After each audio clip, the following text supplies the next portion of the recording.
இயேசுவின் நாமத்தில் உங்கள் யாவருக்கும் அன்பின் வாழ்த்துக்கள். என்னிடத்தில் வா அப்படிங்கிற தலைப்பின் கீழாக 43வது நாளிலும் உங்களை வரவேற்பது எனக்கு மிகுந்த மகிழ்ச்சியை தருகிறது. இந்த நாளிலும் கூட நாம் ஒரு சில காரியங்களை தியானித்து நாம் ஜெபிக்க போகிறோம். என்ன காரியம் அப்படின்னு சொன்னா, மத்தேயு சுவிசேஷம் 17ஆம் அதிகாரத்தை திருப்பிக் கொள்ளுங்க. மத்தேயு 17ஆம் அதிகாரம் 14 முதல் 21ஆம் வசனம் வரையிலும் ஒரு சம்பவம் கொடுக்கப்பட்டிருக்கிறது. மத்தேயு 17ஆம் அதிகாரம். அந்த சம்பவத்தை நம்ம உற்று நோக்கி கவனிச்சு பார்த்தா கொஞ்சம் ஆழமா இல்லை. அந்த 17ஆம் அதிகாரத்தில் கொடுக்கப்பட்டிருக்கிற ஒரு சில காரியங்கள் என்ன அப்படின்னா, அந்த இடத்துல இயேசு நின்று கொண்டு இருக்கும் போது ஒரு பையனை பெற்ற ஒரு தகப்பன் ஓடி வந்து தன்னுடைய மகனை பிசாசு பிடித்திருக்கிறது என்பதாகவும் தெரியப்படுத்தி, அந்த பிசாசின் இடத்துல உங்களுடைய சீஷர்களால் விடுதலை செய்ய முடியல, நீராவது எங்களுக்கு உதவி செய்யும் ஆண்டவரேன்னு சொல்லி அந்த தகப்பனால் கெஞ்சு கேட்கும் போது நம்முடைய இயேசு அந்த பையனை விடுவித்து ஆசீர்வதிக்கிற ஒரு காட்சி தான் அந்த இடத்துல கொடுக்கப்பட்டிருக்கிற ஒரு சம்பவம். மத்தேயு 17ஆம் அதிகாரம் 14-21 தெளிவா இல்லை, ரொம்ப தெளிவா இல்லை. அதே போல லூக்கா எழுதின சுவிசேஷம் 9ஆம் அதிகாரம் 37 தொடங்கி 43 வரையிலும் கொடுக்கப்பட்டிருக்கிற காரியத்திலையும் தெளிவா எந்த ஒரு காரியங்களும் சரியாய் கொடுக்கப்படவில்லை. அப்போ எங்க யார் கொடுத்தா தெளிவான்னு பார்த்தா, மத்தேயு மிஸ் பண்ணாருன்னு வச்சுக்கோங்க, லூக்கா கொடுப்பார். லூக்கா மிஸ் பண்ணாருன்னா யோவான் கொடுப்பார். யோவான் மிஸ் பண்ணாருன்னா மார்க்கு கொடுப்பார். அதனாலதான் 4 பேர். சில டைம் யோசனை பண்ணுவோம், மத்தேயு, மார்க்கு, லூக்கா, யோவான் 4மே ஒரே மாதிரி தானே இருக்குது நீங்க நினைக்கலாம். ஒரே மாதிரி தான், ஒரே சம்பவம் தான். ஆனா பார்த்து எழுதியிருக்கிறவங்க ரொம்ப தெளிவா ஒவ்வொரு பகுதி எழுதியிருப்பாங்க. அதனாலதான் கிராஸ் ரெஃபரன்ஸ் பண்ணணும். மார்க் அதனால ஆண்டவர் சொல்ல தேடி வாசியுங்கள். ஹல்லேலூயா. மார்க் 9ஆம் அதிகாரத்துல 14 தொடங்கி 29 வரையிலும் கொடுக்கப்பட்டிருக்கிற வசனம் ரொம்ப தெளிவாய் இருக்கிறது. இந்த நாளில் இந்த வசனத்தை தான் நம்ம பார்க்க போகிறோம். ஆனா மத்தேயுடைய கண்டினியூஸ் தான். இதுல கொஞ்சம் விளக்கமா மார்க் எழுதியிருக்கிறார். அந்த மார்க் என்னதான் எழுதியிருக்கிறார் பார்க்கலாம். என்ன காரியம்? நான் சொன்னது போல இயேசுவின் இடத்துல ஒரு தகப்பன் ஓடி வந்து தன்னுடைய மகன்கிட்ட இருக்கிற அந்த பொல்லாத பிசாசு நீங்கும்படி இயேசுவின் இடத்துல கெஞ்சி கேட்கிறார். இயேசு சுகப்படுத்துகிறார். சீஷரால செய்ய முடியாததை இயேசு செய்கிறார். இயேசு செய்து முடித்தோட சீஷர்களுக்கு ஒரு டவுட் வருது, எங்களால ஏன் செய்ய முடியலாண்டவரே அப்படின்னு சொல்லி. அதற்கு ஒரு காரணத்தை இயேசு சொல்லி அதற்கு ஒரு சொல்யூஷனும் ஆண்டவர் கொடுக்கிறார். நீ இப்படி இருந்தாதான் இந்த பிசாசை விரட்ட முடியும் அப்படின்னு சொல்லி அதை நம்ம கன்க்ளூஷனா ஃபுல்லா நம்ம பார்க்க போறோம். தயவு செய்து நல்லா கூர்ந்து கவனியுங்கள். இந்த நாளிலும் இயேசு உங்க கூட பேசி கொண்டு இருக்கிறார். இறுதியிலே உங்க வீட்டுல செயல்படுகிறதான எல்லா ஒரு சில காரியங்களும் விடுதலையாக்கப்பட போறீங்க. உங்களை சுத்தி இருக்கிற எல்லா விஷயத்திலும் விடுதலையாக்கப்பட போறீங்க. இயேசு உங்களை ஆசீர்வதிக்க போகிறார். சரி, மார்க் எழுதின சுவிசேஷம் 9ஆம் அதிகாரம். நான் சொன்ன அந்த காரியம் கதை போல சொல்லிட்டேன். அதுல ஒரு சில வசனங்களை வாசித்து நாம் பார்க்க போகிறோம். 17ஆம் வசனத்தை வாசிக்கலாம். அந்த பையனை கொண்டு வந்துட்டாங்க. இயேசுவினிடத்துல கொண்டு வந்தோன்னு அந்த பையனை குறித்து தகப்பனார் சொல்லுகிறார். என்ன? மார்க் 9ஆம் அதிகாரம் 17வது வசனம். அப்பொழுது ஜனக்கூட்டத்தில் ஒருவன் அவரை நோக்கி, போதகரே, ஊமையான ஒரு ஆவி பிடித்த என் மகனை உம்மிடத்தில் கொண்டு வந்தேன். பாத்தீங்களா? அந்த தகப்பனார் சொல்றாரு, போதகரேன்னா யாரு? இயேசுதான். நாட்கள்ல இயேசு ஒருத்தர் போதகர்னு சொல்லுவாங்க. இப்போ என்னையும் பார்த்தீங்க அப்படின்னா, நான் வந்து இவாஞ்சலிஸ்ட், முழு நேர சுவிசேஷகன். ஆனால் ஒரு சிலர் என்ன சொல்லுவாங்க, பாஸ்டர் அப்படின்னு சொல்லுவாங்க. அடிக்கடி சொல்லுவேன், என்னை பாஸ்டர்னு மாத்திரம் சொல்லாதீங்க, வேண்டாம், அது பெரிய ஒரு காரியம், என்னை பிரதர்னு கூப்பிடுங்க, இல்லை டேன்னு கூட கூப்பிட்டுருங்க அப்படின்னு சொல்லுவேன். அது ஒரு பக்கம் இருக்கட்டும். ஆனா இந்த இடத்துல இயேசுவை போதகரே என்று அழைத்து தகப்பனார் சொல்லுகிறார். என்ன அப்படின்னா, ஊமையான ஒரு ஆவி பிடிச்சிருக்குன்னு சொல்றாரு. தகப்பன் வந்து கண்காணிச்சிருக்கிறாரு. அப்போ பையன் நல்லா பேசிட்டு இருந்திருக்கிறான். பேசிக்கிட்டு இருக்கும் போது பேச அவனுடைய வாய் கட்டப்பட்டு இருக்கிறதையும் தகப்பன் கவனித்திருக்கிறார். ஒரு தகப்பன் பிள்ளையாண்டான எப்படி கவனிக்கிறார் பாத்தீங்களா? இந்த காலத்துல கவனிப்போமா தெரியல. ஒரு சில பேர் வேலைன்னு லேப்டாப்பும் கையுமாவே உட்கார்ந்து பையன் என்ன சாப்பிட்றான், பிள்ளை என்ன சாப்பிட்றான், எதையும் கண்டுக்கிறது இல்லை. ஐயோ, லேப்டாப்பே கதி. கடைசியில் என்ன சொல்லிடுறாங்க, ஒரே பேச்சு, யாருக்காக நான் சம்பாதிக்கிறேன், என் மனைவிக்காகவும் என் பிள்ளைக்காக நான் சம்பாதிக்கிறேன் அப்படின்னு சொல்லுவாங்க இல்லையா? அந்த சம்பாதனை யாருக்கு? பிள்ளைக்கும் மனைவிக்கும் சம்பாதிக்க வேண்டிய ஆளு விசாரிக்கல அப்படின்னா பணம் இருந்தும் பிரயோஜனம் இல்லை. பிள்ளை கேட்பா, வேண்டாம், நான் வேற வழியை பார்த்துக்கிறேன் அப்படின்னு சொல்லி போயிடுவாங்க. இந்த காரியத்துல கொஞ்சம் கவனமா இருக்கணும். இது ஒரு காரியத்தை கற்றுக் கொடுக்கிறார் இயேசு. என்னன்னா, ஒரு தகப்பன் பையனை எப்படி அழகா கவனிச்சிருக்காரு பார்த்தீங்களா? அந்த வேத வசனால உத்து நோக்கி கவனித்து பார்த்தீங்கன்னா, ஊமையான ஒரு ஆவி பிடித்த என் மகனை உம்மிடத்தில் கொண்டு வந்தேன். தகப்பன் சொல்றார், இந்த பையன் நல்லாதான்ப்பா பேசிட்டு இருந்தாங்க, அந்த அர்த்தம் அதுதான், நல்லா பேசுவான், ஆனா ஊமையான ஒரு ஆவி பிடிச்சிருந்ததுனால இந்த இடத்துல உங்ககிட்ட நான் கொண்டு வந்தேன். 18ஆம் வசனத்தை வாசிங்க. 18வது வசனம். அது அவனை எங்கு பிடித்தாலும் அங்கே அவனை அளக்களிக்கிறது. அப்பொழுது அவன் நுரை தள்ளி அதை. அப்போ ஒரு நிமிஷம், அந்த வரி என்ன சொல்லுது அப்படின்னா, அது அவனை எங்கே பிடித்தாலும் அங்கே அவனை அளக்களிக்கிறது அப்படின்னா, அது தங்கி இருக்கு இல்லைங்க. அதுதான் டிஃபரன்ஸ் கண்டுபிடிச்சிருக்கிறாரு. அவங்க தகப்பன் வந்து டிஃபரன்ஸ் எப்படி கண்டுபிடிச்சிருக்காரு. அவர் சொல்றாரு, அந்த பிசாசு எங்க பிடிச்சாலும் அவனை அலக்கழிக்குது. அப்படின்னா அந்த பிசாசு அந்த உடம்புல தங்கியே இல்லை, போய் வருது, வெளியே போகுது உள்ள வருது, வெளியே போகுது உள்ள வருது. என்ன, நம்ம வந்து வீட்டை பூட்டிட்டு போவோம்ல, வெளியே எங்கேயாச்சும் ஷாப்பிங் போகும்போது, வெளியில எங்கேயாச்சும் போகும்போது என்ன செய்வோம், நம்ம வீட்டை பூட்டிட்டு போவோம் வருவோம். அந்த மாதிரி பொல்லாத பிசாசு நான் பார்த்திருக்கிறேன். ஒரு சில நபர் இடத்துல நான் இதையும் நான் கண்காணிச்சிருக்கிறேன். நான் என்ன செய்வேன் அப்படின்னா, குளியத்துக்கு கடந்து போகும்போது பொல்லாத பிசாசு பார்த்தீங்கன்னா, நான் ஒரு பக்கம் ஜெபிச்சுக்கிட்டு இருக்கிறேன் ஒரு வீட்டுல. ஆண்டவர் சொல்றாரு, அந்த அம்மா வயது முதிர்ந்த ஒரு தாயார் படுத்திருக்கிறாங்க. அந்த அம்மாவுக்கு ஒரு பிசாசு கட்டு இருக்குது. பயங்கரமான அலக்களிப்பு. வயது முதிர்ந்த ஒரு தாயார் எழுந்து நடனம் ஆடினார்களாம். அந்த பிசாசு நடனமாடும்படி செய்திருக்கிறது. அங்க இருக்கிறவங்க பார்த்துட்டு, என்ன இந்த அம்மா வயசுல எந்திரிச்சு நடக்கவே முடியாது. உண்மையிலே சொல்றோம், எந்திரிச்ச அந்த அம்மா தாயார்னால நடக்கவே முடியல. 2 பேர் தூக்கிட்டு தான் போவாங்களாம் பாத்ரூம்க்கு. அந்த ஒரு இரவுல அந்த அம்மா நடனமாடினார்கள் என்று சொல்லி என் இடத்துல சொன்னாங்க. நான் என்ன செய்தேன் அப்படின்னா, ஒரு நாள் தேவன் சொன்னார், அந்த இடத்துக்கு நீ கடந்து போ அப்படின்னு சொல்லி. நாங்கள் செபிக்கும்படி நானும் என் மனைவியும் கடந்து போய் இரவு நேரத்தில் அங்கே தங்கியிருந்தோம் அந்த வீட்டில். அந்த அம்மா பார்த்தீங்கன்னா படுத்தே இருந்தாங்க.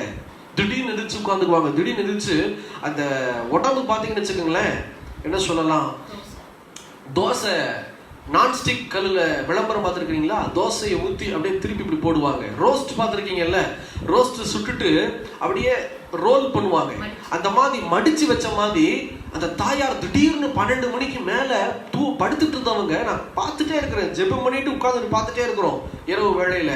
12 மணிக்கு மேலே பார்த்தா அந்த அம்மா எந்திரிச்சு அப்படியே தோசை திருப்பி போட்ட மாதிரி முதுகு அப்படியே ஃபோல்டு பண்ணிக்கிட்டாங்க. எப்படின்னே தெரியல. அப்புறம் நாங்க உட்கார்ந்து தண்ணி தெளிச்சு இயேசுவின் நாமத்தால ஜெபிச்சுட்டு நல்ல பாடல் பாட ஒரு சில காரியங்கள் எங்க இடத்துல நடந்தது. கொஞ்ச நேரம் கழிச்சு பார்த்தா ஆண்டவர் சொல்றாரு, இல்ல மகனே, இந்த பிசாசு இந்த அம்மாவை விட்டு வெளியே கடந்து போய் இதோ அந்த வீட்டுக்குள்ளாக செயல்படுகிறது என்று சொல்லி தேவன் வெளிப்படுத்தினார். அப்பதான் தெரிந்தது இந்த பிசாசு என்பவன். அதுக்கப்புறமா நடந்துச்சு, அதெல்லாம் நீங்க கேட்காதீங்க. அதெல்லாம் வேற ஒரு சம்பவம் ஏற்படுமானா அந்த காரியத்தை சொல்லுவேன். என்ன சொல்ல வரேன்னா, ஒரு மனுஷனை பிசாசு பிடிச்சுக்கிட்டே இருக்காது, பிடிச்சுக்கிட்டு வெளியில போகும், வரும் போகும். அததான் அந்த தகப்பனார் பார்த்திருக்கிறார். அவனை எங்கெல்லாம் பிடிக்குதோ தெளிவா சொல்றாரு. பாத்தீங்களா இயேசுட்ட என்ன சொல்றாரு, அது அவனை எங்க பிடித்தாலும் அங்கே அவனை அளக்களிக்கிறது.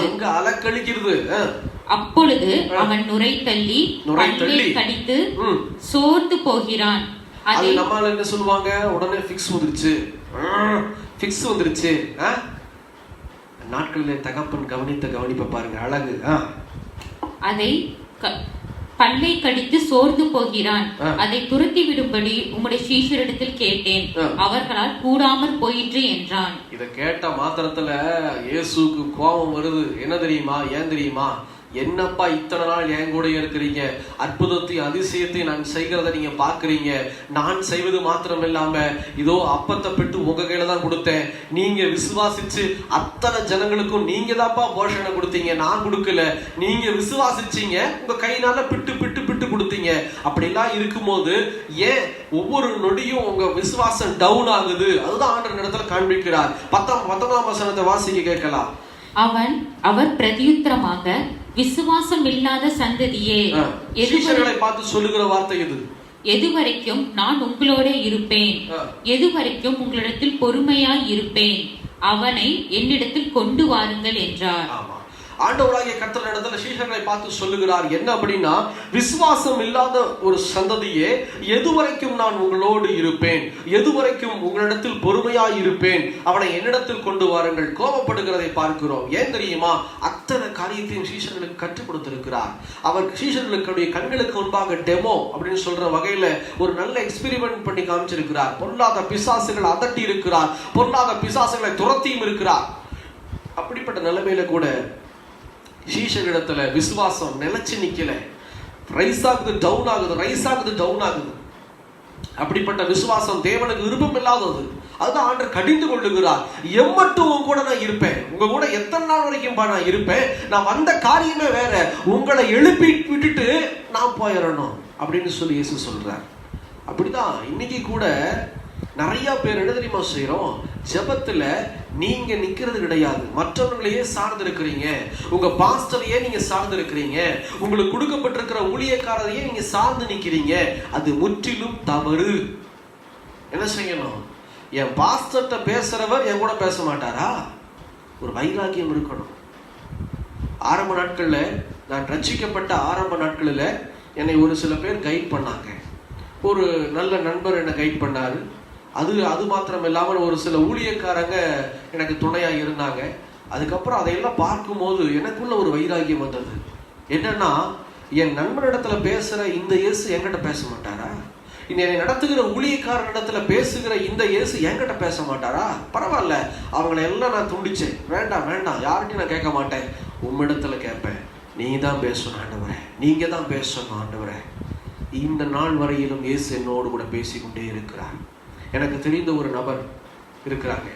அவங்க என்ன செய்வாங்க அப்படின்னா, ஆனாவுன்னா என்கிட்டயே கேட்பாங்க, நீங்க ஜெபிச்சு சொல்லுங்க, நீங்க ஜெபிச்சு சொல்லுங்க அப்படின்னு சொல்லி. நான் சொல்லுவேன், வேண்டாம், நான் ஏதாவது உங்ககிட்ட கேட்கறேன்னா ஜெபம் பண்ணி சொல்லுங்கன்னு சொல்லி. அப்புறம் ஏன் என்கிட்ட நீங்க கேட்கறீங்க? மனம் திரும்புங்க, என் கூட பேசுறது உங்க கூட பேச மாட்டாரா அப்படின்னு சொல்லுவேன். ஆனா அவங்க ஜெபத்துல அவங்களுக்கு நம்பிக்கை இல்லைன்னு நான் நினைக்கிறேன். மாற்றிக்கொள்ளணும், மாற்றிக்கொள்ள வேண்டும். என்னன்னா, என்கிட்ட ஆண்டவர் பேசுறது புரியாது. அவங்க சொல்ற ஆன்சர் பார்த்தீங்கன்னா என்னுடைய உறவினர் தான். அதாவது என்கிட்ட பேசுறது எனக்கு புரியாது, நீங்க கேட்டு சொல்லுங்க. என்னைக்கு அந்த வார்த்தையை சொன்னாங்களோ தெரியல, அவங்கள குறித்து ஆண்டவர் என்கிட்ட எதையுமே பேசுறது இல்லை. அதுதான் உண்மை.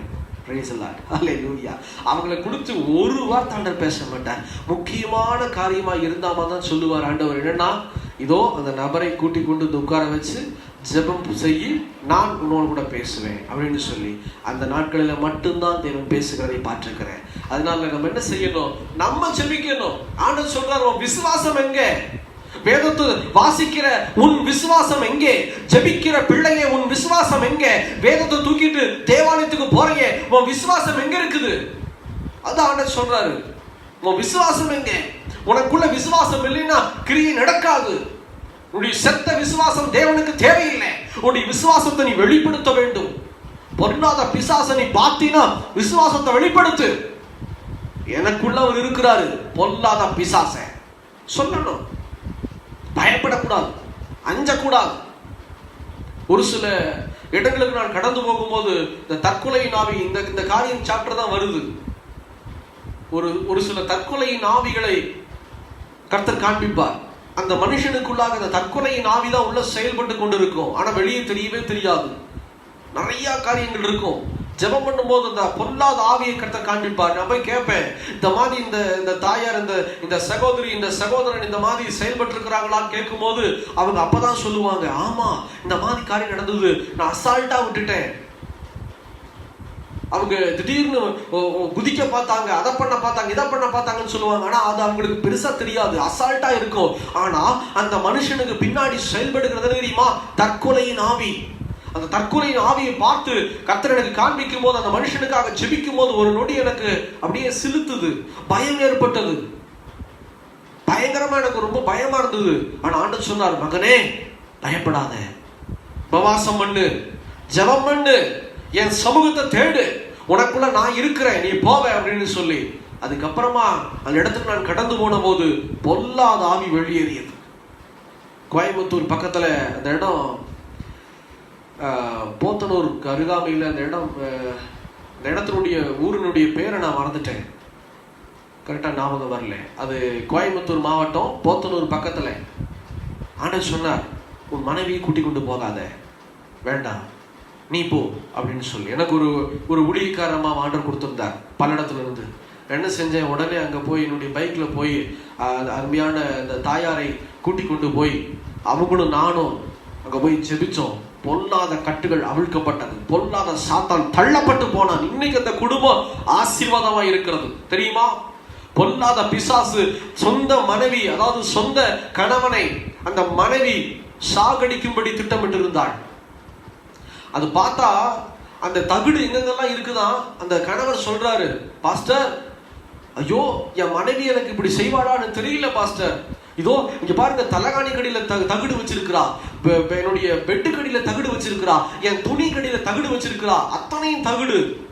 நான் பார்த்த போது அது அடியிலன்னா பெட்டு கடியில தலகாணில அந்த அடியில இல்லைங்க, தலகாணியை பிரிச்சு தலகாணியை கட் பண்ணி ரெண்டா பிரிச்சு அதுக்கு நடுவுல வைக்கிறதா, மெத்தைய ரெண்டா பிரிச்சு அதுக்கு நடுவுல வைக்கிறதா, இன்சர்ட் பண்றதா. சிம் கார்டு மாதிரி, மொபைல் போன்ல சிம் கார்டு இன்சர்ட் பண்றீங்களா அந்த மாதிரி இன்சர்ட் பண்ணிருக்காங்க. இவர் ஏதோ ஒரு மாதிரி இருக்குதுன்னு சொல்லி தலகாணியை கொஞ்சம் பெண்டு பண்ணும் போதுதான் என்ன இது ஒரு மாதிரி சத்தம் வருதுன்னு பார்க்கும் போது இதெல்லாம் செய்யப்பட்டு இருக்கிறது. இதெல்லாம் காரணம் யார் தெரியுமா? மனைவி இல்ல, அந்த மனைவிக்குள்ள செயல்பட்டு கொண்டிருக்கிற அந்த பொல்லாத சாத்தான் என்பதை குறித்து கர்த்தர் காண்பித்தார். அதை காண்பித்த மாத்திரத்துல உபவாசம் பண்ணோம், செபிச்சோம். என்ன ஆண்டவரை செய்யறதுன்னு சொல்லும் போது ஆண்டவர் சொன்னார், நீ போ அந்த இடத்துக்கு போ, அந்த மனைவி இடத்துல செயல்படுகிற பொல்லாத ஆவி நீ போகும்போதே நடுநடுங்க வந்து அடையாளம், என் நாமத்தை உபயோகப்படுத்தி நீ செபிச்சு அந்த இடத்துல பாடலை பாடும் போதே பிசாசு விலகும் கட்டளையிட்டா. நானும் அந்த தாயாரும் கடந்து போனோம், காலையில போனோம், மதியம் திரும்பி வரும்போது அந்த வீட்டுல பொல்லாத பிசாசு கீழே விழுந்து தள்ளப்பட்டு போனான். இன்னைக்கு அந்த வீட்டுல ரொம்ப சந்தோஷமா இருக்கிறாங்க. அன்பு கணவன் அந்த மனைவி சுத்தமா சுகமாயிட்டாங்க. இப்ப அவங்க பிரெக்னன்சியா இருக்காங்க. ஹல்லேலூயா! எவ்வளவு சந்தோஷம், எவ்வளவு சந்தோஷம். இப்படிதான் செயல்படும். இயேசு பாருங்க, கடிந்து கொண்டு என்ன செய்யறாரு? அவனை வாசிங்க. அவனை 20வது வசனம், அவனை அவரிடத்தில் கொண்டு வந்தார்கள். அவரை கண்டவுடனே அந்த ஆவி அவனை அலக்களித்து அவன் தரையிலே விழுந்து நுரை தள்ளி புரண்டான். அவரை இயேசுவை கண்ட மாத்திரத்துல அந்த ஆவி என்ன செய்யுதுன்னா அலக்களிக்க ஆரம்பிக்குது. நான் போக மாட்டேன், நான் போக மாட்டேன் அப்படின்னு சொல்லி அலக்களிக்க ஆரம்பிக்குது. ரெண்டாவது என்ன செய்தான்? அவன் தரையில விழுந்து நுரை தள்ளி புரண்டான். 21ஆம் வசனம் சொல்லுகிறது. 21வது வசனம், அவர் அவனுடைய தகப்பனை நோக்கி, இது இவனுக்கு உண்டாகி எவ்வளவு காலமாயிற்று என்று கேட்டார். அதற்கு அவன், சிறு வயது முதற்கொண்டே உண்டாயிருக்கிறது. சின்ன வயசுல இருந்தே உண்டாயிருக்கான். தகப்பனுக்கு பிள்ளைகளை குறித்து கவனமா செயல்பட்டு இருக்கிறாங்க. ஆனா நான் இதுலயும் தப்புதான் சொல்லுவேன். சின்ன வயசுல இருந்து உண்டாயிருக்கு, ஏன்பா லேட் பண்ணீங்க? ஆனா இயேசு வர்றதுக்கு ஒருவேளை தாமதமா இருக்கலாம், ஊழிய காரியத்துக்கு. சரி, அதை விட்டுருங்க. ஆனா ஒரு தகப்பன் பிள்ளையை எப்படி கவனிச்சிருக்காரு பாத்தீங்களா? இதுல இந்த காரியத்தை நீங்க கற்றுக்கொள்ளணுங்க. நீங்க எவ்வளவு கோடி ரூபாய் சம்பாதிச்சாலும் ஒரு கணவன் மனைவியை கவனிக்கணும், விசாரிக்கணும். பிள்ளைகள் என்ன செய்யறாங்க, என்ன படிக்கிறாங்க, எப்படி செயல்படுறாங்கன்னு நீங்க பார்த்துக்கிட்டே இருக்கணும். கோடி ரூபாய் சம்பாரிச்சு பிரயோஜனம் இல்லை. இப்படி பிள்ளையவும் மனைவியும் பார்க்காத ஒரு மனுஷன் கோடி ரூபாய் சம்பாரிச்சான்னு வச்சுக்கோங்க, அதை கட்டிட்டு அழுக வேண்டியதான், பிரயோஜனம் இல்லை. அதை தயவு செய்து இந்த காரியங்களை மாற்றிக்கொள்ளுங்க. அடுத்த வசனம் வாசிங்க. இவனை 22வது வசனம், இவனை கொல்லும்படிக்கு அது அநேக தரம் தீயிலும் தண்ணீரிலும் தள்ளிற்று. பாத்தீங்களா? இவனை கொல்லும்படிக்கு அவனை அநேக முறை என்ன செய்திருக்குதான்? தீயிலையும் தண்ணீரிலும் தள்ளிற்று. நீர் ஏதாகிலும் செய்ய கூடுமானால் எங்கள் மேல் மனதுருகி எங்களுக்கு உதவி செய்ய வேண்டும் என்றான். பாத்தீங்களா? எங்களுக்கு ஏதாவது செய்யணும்னா உதவி செய்ய ஆண்டவரேன்னு கேட்கிறாரு. அதற்கு இயேசு சொல்லுகிறார். இயேசு அவனை நோக்கி, நீ விசுவாசிக்க கூடுமானால் ஆகும், விசுவாசிக்கிறவனுக்கு எல்லாம் கூடும் என்று சொல்லி அந்த வார்த்தையை சொன்ன மாத்திரத்தில் 24ஆம் வசனம் சொல்லுகிறது, உடனே பிள்ளையின் தகப்பன் விசுவாசிக்கிறேன் ஆண்டவரேன்னு சொல்லுகிறார். அது நமக்கு தேவையில்லை, ஒரு சில காரியங்களை சொல்லுகிறார். ஆனா 25ஆம் வசனத்தை வாசிங்க பார்ப்போம். அப்பொழுது ஜனங்கள் கூட்டமாய் ஓடி வருகிறதை இயேசு கண்டு அந்த அசுத்தாவியை நோக்கி, ஊமையும் செவிடுமான ஆவியை இவனை விட்டு புறப்பட்டு போ, இனி இவனுக்குள் போகாதே என்று நான் உனக்கு கட்டளையிடுகிறேன் என்று அதை அதட்டினார். பாத்தீங்களா? பிசாச அதட்டணும். அங்க போய் உட்கார்ந்து, ஏய் உன் பேர் என்ன, நீ எந்த இடத்துல வந்திருக்கிற, எதுக்காக வந்திருக்கிற, அதெல்லாம் வேண்டாம். எதுக்காக வந்தா என்ன, எதுக்காக வந்திருக்குதுன்னு சொல்லி அவர் வெளிப்படுத்துவார். அங்க போய் உட்கார்ந்து நீ எதுக்கு வந்திருக்கிற, அந்த டைம் எல்லாம் வேஸ்ட் பண்ணவே கூடாது. அந்த இடத்துல ஒரு மூவி மாதிரி, ஒரு பிலிம் மாதிரி காமிக்கவும் கூடாது. ஆண்டவர் காமிக்கிறார் பாருங்க. அங்க ஆண்டவர் பாக்குறாரு என்னன்னா, இது இந்த இடத்தையும் நல்லா கவனிங்க. இயேசு என்ன காண்பிக்கிறாருன்னா, அப்பொழுது ஜனங்கள் கூட்டமாய் ஓடி வருகிறதை இயேசு கண்டு உடனே என்ன செய்யறாரு, பொல்லாத பிசாசன்னு சொல்லி, ஊமையும் செவிடுமான ஆவியே நீ வெளியே போ, இந்த மனுஷனிடத்துல நீ திரும்பி வரக்கூடாதுன்னு கட்டளையிடுறேன்னு சொல்லி அதட்டுகிறார்.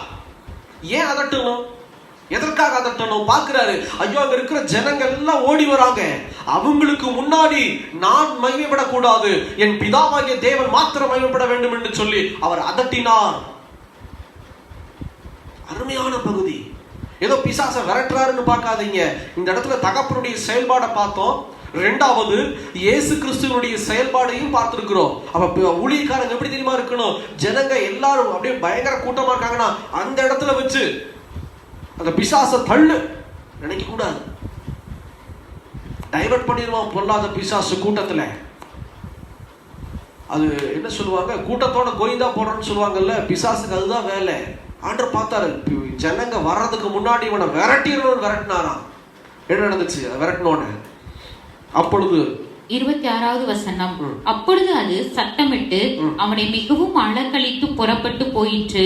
அவன் செத்து போனான் என்று அநேகர் சொல்லத்தக்கதாக செத்தவன் போல கிடந்தான். செத்தவன் போல கிடந்தானா? இதுதான் பிசாசு வெளியே போச்சுன்னு வச்சுக்கோங்க, அந்த மனுஷன் பலவீனமாய் மாறி போவான். அந்த மனுஷனுக்கு கொடுக்குற பலம் எல்லாம் குறைஞ்சு போயிடும். பயங்கரமா சாப்பிட்றதெல்லாம் குறைஞ்சு போயிடும், பேசுறதெல்லாம் குறைஞ்சிடும், எல்லாம் மாறிடும். பேசாதவன் பேசுவான், பேசிக்கிட்டே இருக்கிறவன் பேச மாட்டான். அமைதியா நார்மல் லைஃப அவன் வாழுவான். ஆண்டவர் இயேசு என்ன செய்றாரு, இயேசு அவன் கையை பிடித்து அவனை தூக்கினார். உடனே அவன் எழுந்திருந்தான். வீட்டில் அவர் பிரவேசித்த பொழுது அவருடைய சீஷர்கள் அதை துரத்திவிட எங்களால் ஏன் கூடாமல் போயிற்று என்று.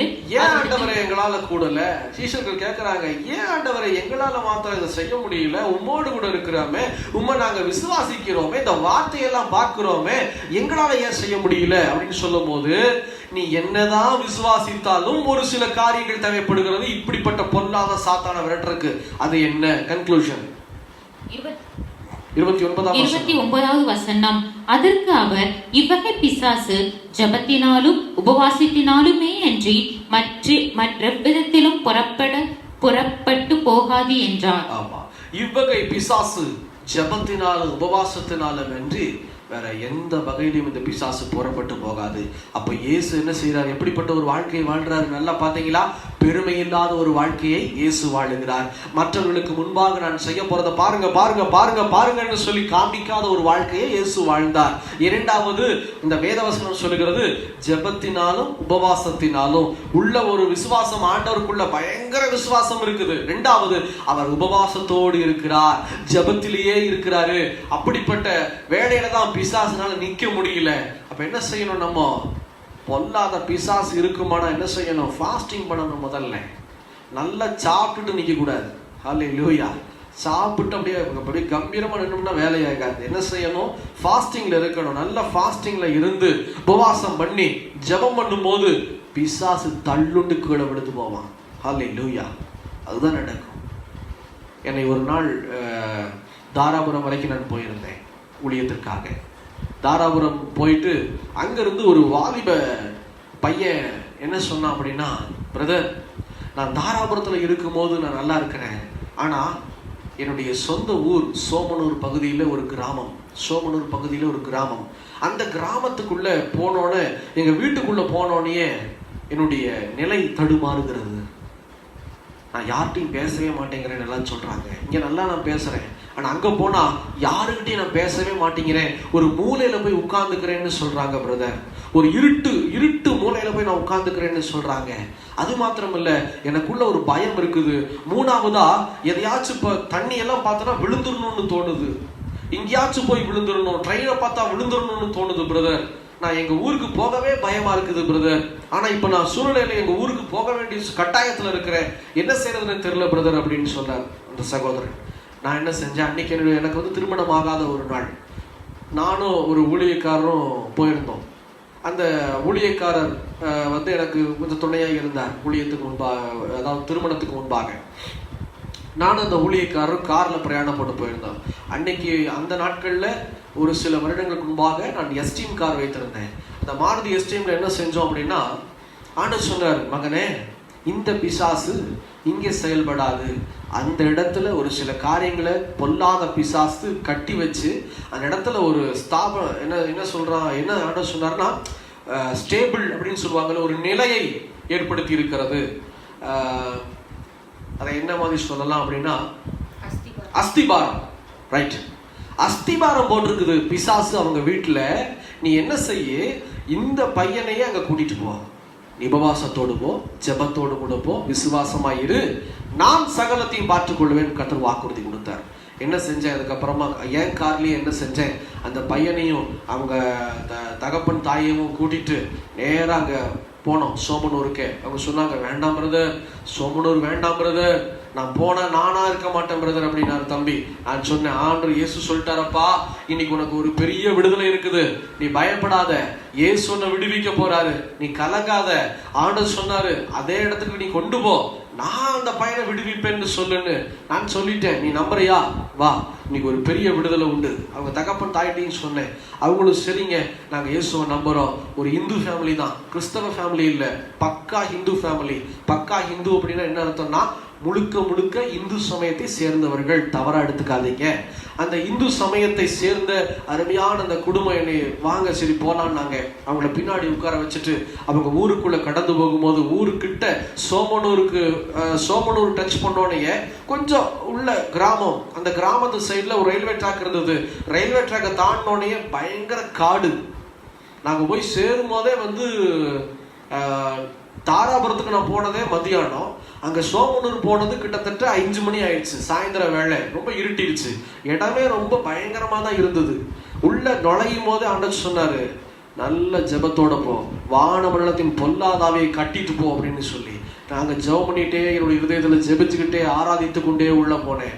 வீட்டுக்கு போனதுக்கு அப்புறம் என்ன நடந்தது அப்படின்னா, அந்த தம்பியை உட்கார வச்சுட்டு கொஞ்ச நேரம் பார்த்தா அந்த தம்பியுடைய முகமே இருள் அடைஞ்சு போச்சு, பயங்கரமா இருந்தது. அது வரைக்கும் அந்த பையனுடைய முகம் ரொம்ப தெளிவா, கொஞ்சம் நல்லா வெள்ளையா இருக்கிற பையன், என்னை மாதிரி கருப்பா கூட இல்லை, ஃபேரா இருப்பான் அந்த தம்பி, ரொம்ப நல்லா ஃபேரா இருப்பான். ஆனா அந்த தம்பியுடைய முகம் கொஞ்சம் கருத்து போச்சு. கருத்து போனதுக்கு அப்புறமா அந்த வீட்டுக்குள்ள போனோன்னு அந்த பையனுடைய உடம்பெல்லாம் அப்படியே பயங்கரமா வேர்க்குது, தொட்டு பார்த்தா தண்ணியா இருக்குது. நான் சொன்னேன், என் கூட வந்து சகோதரத்துல சொன்னேன், பிரதர் நீங்க ஜெபிச்சு பாடல் பாடுங்க பிரதர் அப்படின்னு சொல்லி. அவரும் உபவாசத்தோடு தான் என் கூட வந்தாரு. அவர் என்ன செய்தார் அப்படின்னா, நல்ல ஜெபம் பண்ணி, நல்ல முழங்கால் பண்ணி, முழங்கால்லையே நல்ல பாடல் பாட ஆரம்பித்தார். பாடல் பாட பாட பாட பாட தகப்பன் ஒரு பக்கம், தாய் ஒரு பக்கம் உட்கார்ந்து இருக்கிறாங்க.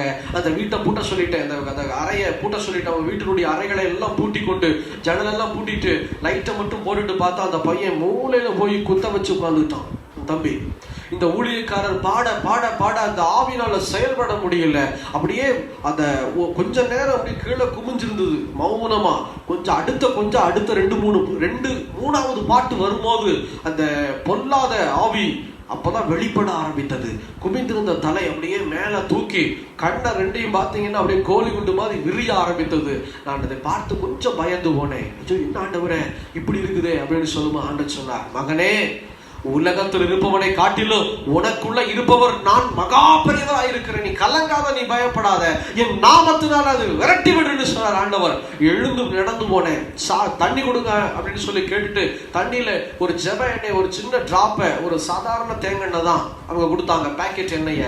இயேசுவே இது உங்க ஜீவனுள்ள ரத்தம் ஆண்டவரே அப்படின்னு சொல்லி, இதோ அந்த ரத்தத்தை ஒரு சொட்டு அந்த தண்ணியில விட்டு ஜெபிக்க ஆரம்பித்தோம். 2 ஊழியக்காரங்களும் கைகோத்து ஜெபிக்க ஆரம்பித்தோம். பாடல் பாடிக்கொண்டே இயேசுவின் நாமத்தினால ஆண்டவரேன்னு சொல்லி ஜெபிக்க ஆரம்பிக்க அந்த பையனால குத்த வச்சு உட்கார்ந்த பையனால ஒண்ணுமே முடியல. கடைசியில் அந்த பையன் ஆட்டோமேட்டிக்கா நெடுமுழங்கால நிக்க ஆரம்பிச்சிட்டான். நான் நினைச்சேன், நெடுமுழங்கால நின்னோட ஆண்டவர் அந்த பையனை தொட்டுட்டார், விடுதலை செய்துட்டார் நான் நினைச்சேன். நெடுமுழங்கால நிக்கிறான், கையரண்டி உயர்த்திட்டான் அந்த பையன். கொஞ்சம் தப்பு கணக்கு போட்டேன். கையை 2 உயர்த்தி எங்களை பிடிக்கதான் அந்த கை வந்தது.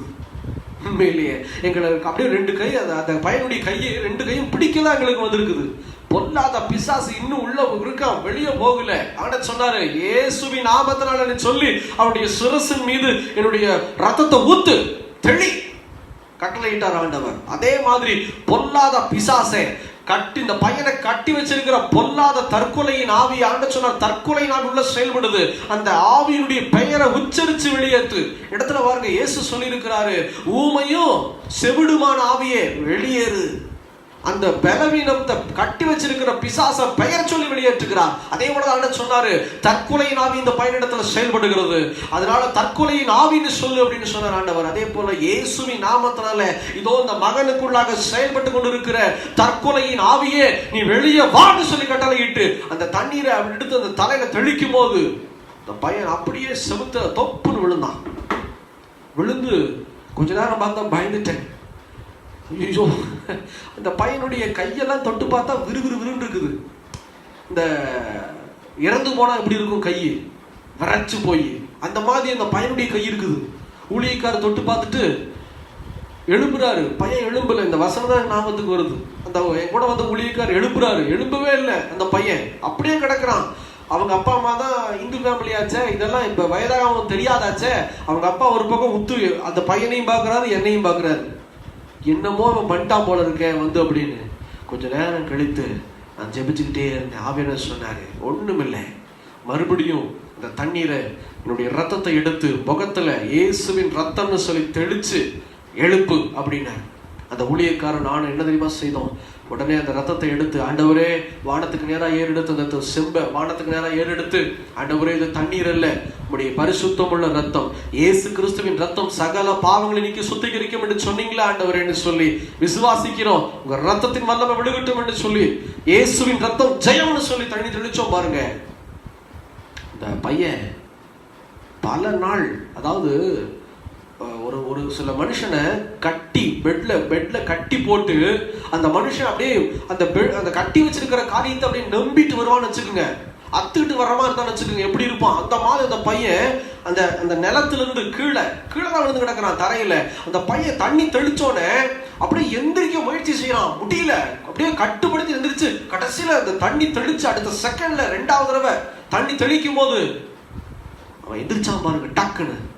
அப்பதான் தெரிந்தது, பொல்லாத பிசாசு எப்படி கட்டி வச்சிருக்கிறான் பாருங்க அப்படின்னு சொல்லி.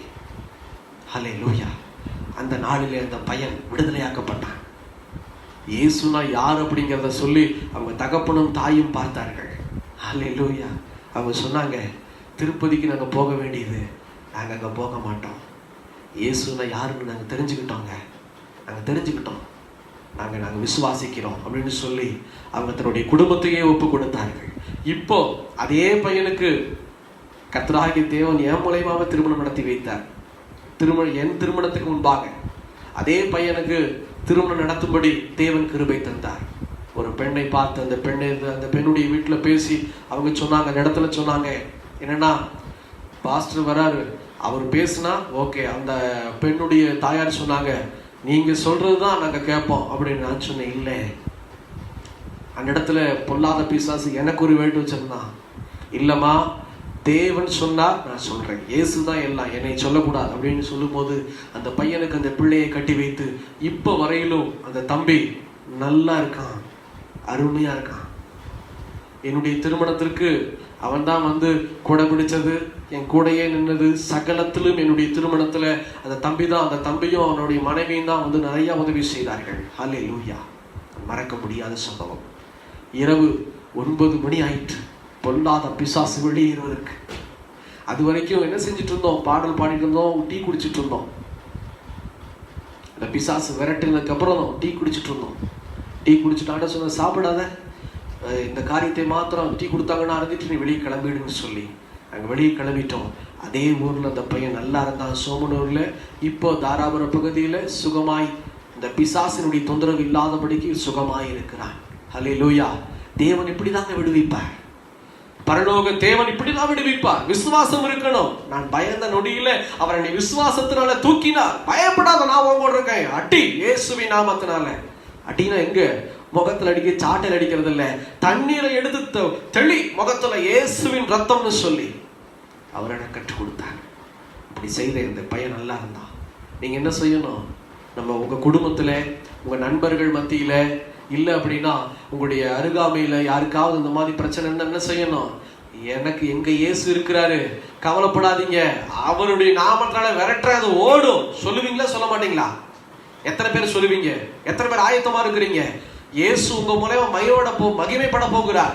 ஊழியக்கார மூலமா மாத்திரம் இல்ல, உங்க மூலமா தான் பெரிய காரியங்களை செய்ய போகிறார். ஜெபிக்கலாமா? பொல்லாத பிசாசு வெளியேறணும், இந்த வல்லமை எனக்கு வேணும். தகப்பன் ஒரு வார்த்தையை சொன்னார், கவனிங்க.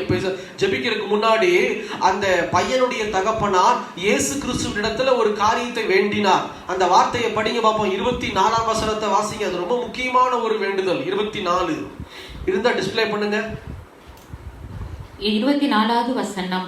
உடனே பிள்ளைகளின் தகப்பன், விசுவாசிக்கிறேன் ஆண்டவரே, விசுவாசிக்கிறேன் ஆண்டவரே, என் அவ்விசுவாசம் நீங்கும்படி உதவி செய்யும் என்று கண்ணீரோடு சத்தம். தகப்பன் இயேசு இடத்துல கேட்கிறார். என்னன்னா பாருங்க, என் அவ்விசுவாசம் நீங்கும்படி உதவி செய்யும் என்று கண்ணீரோட சத்தமிட்டு சொன்னான் தகப்பன். ஐயோ, என் பிள்ளைகளிடத்துல செயல்படுகிற பொல்லாத ஆவி நீங்கணும் அப்படின்னா எனக்குள்ள விசுவாசம் வேணும்னு சொன்னீங்கல்ல, என்கிட்ட அவிசுவாசம் இருக்குமானால், நீங்க அற்புதம் அடையாளம் செய்ய முடியாத அளவுக்கு எனக்குள்ள அவிசுவாசம் இருக்குமானா, அந்த தகப்பன் சொல்றாரு, அந்த அவிசுவாசம் என்னிடத்திலிருந்து நீங்கும்படி உதவி செய்யும் ஆண்டவரேன்னு சொல்லி கண்ணீரோடு சத்தமிடுகிறார். Price Lord. இன்னைக்கு ஒருவேளை உங்களுக்குள்ள இந்த மாதிரி அவிசுவாசம் இருக்கலாம். உங்க மனைவி கிட்ட பொல்லாத ஆவிகள் செயல்பட்டு கொண்டிருக்குமான கணவன்மாரே, உங்களுக்குள்ள அவிசுவாசம் இருக்குமானால் அதை வெளியே நீக்கி போடுங்க. உங்க மனைவி அதே மாதிரி குடும்பங்களுக்குள்ள யாருக்கிட்டையாவது இருக்குமானா இன்னைக்கு அவிசுவாசம் முதல்ல நீக்கி ஜெபம் பண்ணுங்க. ஃபர்ஸ்ட் ஸ்டெப் நம்ம ஜெபிக்க போறோம். ரெண்டாவது, அந்த பொல்லாத ஆவியை கடிந்து ஜெபம் பண்ணுங்க, அதட்டி ஜெபம் பண்ணுங்க, அது வெளியேறும். ஜெபிக்கலாமா? எல்லா கண்களும் மூடி ஒரு நிமிஷம் தேவ சமூகத்துல. இயேசுவின் நாமத்தினால, என் நாமத்தினால எதை கேட்டாலும் செய்வேன் என்று வாக்கு பண்ணினவரே, அப்பா உம்மை நன்றியோடு ஸ்தோத்திரிக்கிறோம், துதிக்கிறோம், போற்றுகிறோம் ஆண்டவரே. இதோ இந்த நல்ல மாலை வேளையில இருந்த ஒரு சில பகுதிகளை நாங்கள் வாசிச்சிருக்கிறோம் ஆண்டவரே. அப்பா உம்முடைய சீஷர்களால் கூடாத காரியத்தை நீங்க என்ன சொன்னீங்க? ஓ உபவாசத்தினாலோ, ஓ ஜபத்தினாலோ இந்த மாதிரி பிசாசுகள் விலகும் என்று சொன்னீரே. இப்போ நாங்க எங்களை அர்ப்பணிக்கிறோம் ஆண்டவரே.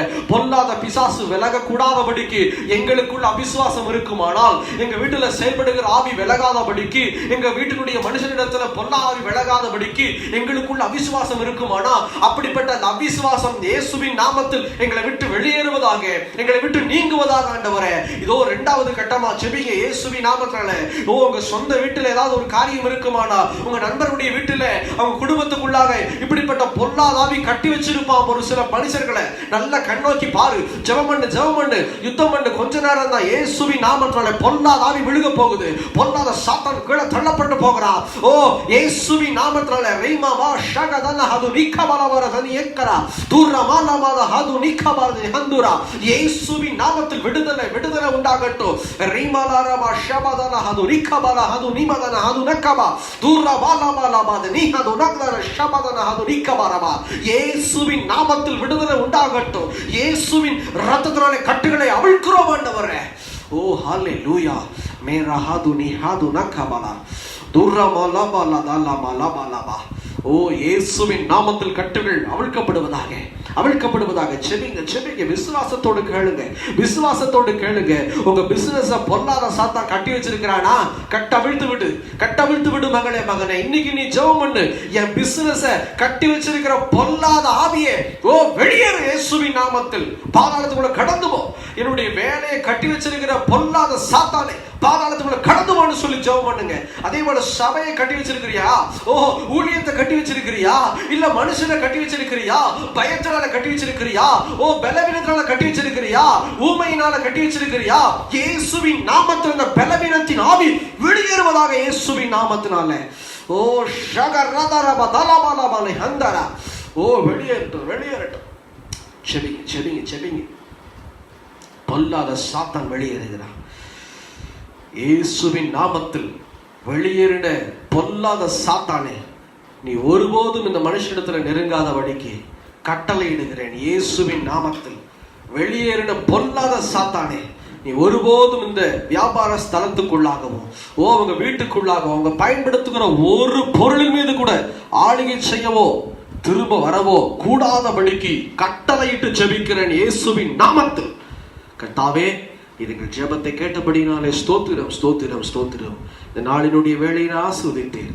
நாளைக்கு நாங்கள் சந்திக்கிற வரையிலும் ஆண்டவரே, பிதா குமாரன் பரிசுத்தாவியின் நாமத்தினாலும் இயேசு கிறிஸ்துவின் விலையேற பெற்ற இரத்தத்தினாலும் ஆசீர்வாதங்கள் தங்கி இருக்கட்டும்.